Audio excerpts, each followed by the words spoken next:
What if I told you that all your stress, anxiety, and inner conflict could be dissolved by one simple yet profound principle? It's not magic, not esotericism, it's the power of acceptance. But what does that really mean? Many people confuse acceptance with passivity or resignation. But in a spiritual sense, acceptance is not weakness, it's the greatest strength. Imagine holding water in your hands. The tighter you squeeze, the faster it slips through your fingers. But if you open your hands and simply let the water be, it stays with you. Life works the same way. When we fight against what already is, we create suffering. But when we accept reality, we find peace. What is acceptance? Acceptance doesn't mean agreeing with injustice or giving up on change. It means deeply understanding. This is how things are right now. How can I use this for my growth? It's a conscious choice to stop resisting what we cannot change and instead direct our energy toward what we can transform. Remember the words of Jesus. Come to me, all you who are weary and burdened, and I will give you rest. Matthew 11:28. He doesn't say, I will change all your circumstances.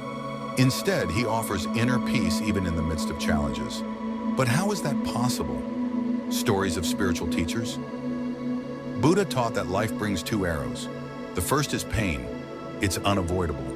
The second is our reaction to that pain, our resistance, our mental struggle. The first arrow is inevitable, but the second one is our choice. Jesus, knowing his fate, didn't resist it. He accepted it with trust in God. Even in his greatest suffering, he said, Father, into your hands I commit my spirit. Luke 23:46. This is the highest form of acceptance, not from fear, but from love and faith. Eckhart Tolle, author of The Power of Now, says, when you surrender to the present moment, you are surrendering not to the circumstances, but to the peace that comes with it. All spiritual teachings share the same wisdom. Resistance creates suffering, while acceptance opens the door to freedom. Practical steps to cultivate acceptance. But how can we learn to accept? 1. Observe your thoughts. When resistance arises, simply notice it. Don't suppress it, just say, I see that I'm struggling with this. What if I simply let it be? 2. Trust God.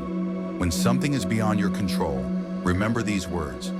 Trust in the Lord with all your heart and lean not on your own understanding. Proverbs 3:5. 3. Practice gratitude.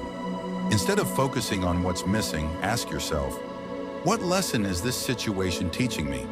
What can I appreciate about it? Conclusion. Acceptance is not weakness. It's a conscious decision to trust God and live in harmony with the present moment. It's the path to freedom, joy, and inner peace. Right now, ask yourself, what situation in my life can I accept instead of fighting against?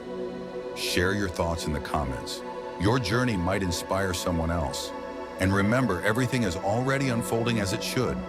Your heart knows this. Just allow yourself to be in this moment. If this message resonated with you, take a moment to reflect. What area of your life needs more acceptance? Share your thoughts in the comments. I'd love to hear your perspective, and your insight might help someone else on their journey. If you found this video helpful, don't forget to like, subscribe, and turn on notifications so you don't miss future content on spiritual growth and inner peace. Thank you for being here, and remember, acceptance is the first step toward true freedom. See you in the next video.